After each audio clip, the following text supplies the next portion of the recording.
Hi cricket lovers. నిన్న నిన్న night జరిగిన మ్యాచ్ ఎల్ఎస్జీ వర్సెస్ ఆర్సీబీ. ఏమన్నా మ్యాచా? Super match. దీంట్లో మనకి మన ఇండియాకి కలిసొచ్చిన విషయం ఏంటంటే రిషబ్ పంత్ ఫామ్‌లోకి రావటం. మంచి కమ్‌బ్యాక్ ఇచ్చిండు సెంచరీ తోటి. సూపర్ కమ్‌బ్యాక్ రిషబ్ పంత్ నుంచి. చాలా హ్యాపీ. ఇక అంత స్కోర్ చూసిన తర్వాత ఎవరైనా ఏమనుకుంటారు? మాక్సిమం ఓడిపోద్దని అనుకుంటారు. ఆర్సీబీ ఓడిపోద్దని ప్రతి ఒక్కళ్ళు అనుకుంటారు. ఎందుకంటే అంత స్కోర్ చేజ్ చేయడం కష్టం.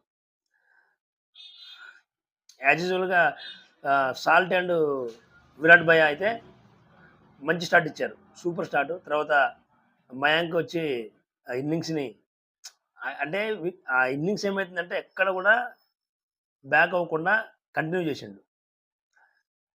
లివింగ్‌స్టోన్ అంటే ఓకే. ఫ్లాప్. ఏం చెప్తాం ఆ టైంలో ఫ్లాప్ అయిపోయాడు. రైట్. కానీ జితేష్ శర్మ అబ్బబ్బబ్బబ్బబ్బా! ఏమన్నా ఇన్నింగ్సా? అసలు మయాంక్ అగర్వాల్‌కి స్ట్రైకే రావట్లేదు. కొడతనే ఉన్నాడు. సూపర్ ఇన్నింగ్స్ ఆడిండు. ఆయన ఒక స్టేట్మెంట్ ఇచ్చిండు. Don't worry Jitesh Sharma is here. I will take care of everything. Don't worry Jitesh Sharma is here అని. ఆ విధంగా స్టేట్మెంట్ ఇచ్చి ఆడేవాళ్ళు తక్కువ మంది ఉంటారు. దాంట్లో ఇచ్చిన మాట ప్రకారం ఆడిన జితేష్ శర్మకి మాత్రానికి సెల్యూట్ చేయాల్సిందే. తప్పదు. సూపర్ ఇన్నింగ్స్ ఆడిండు. థ్యాంక్ యూ జితేష్ భాయ్. జై ఆర్సీబీ. ఈ వీడియోని ఆర్సీబీ ప్లేయర్స్ అందరికీ ఈ వీడియోని లైక్ చేసి ఆర్సీబీ ఫ్యాన్స్ అందరికి షేర్ చేయండి.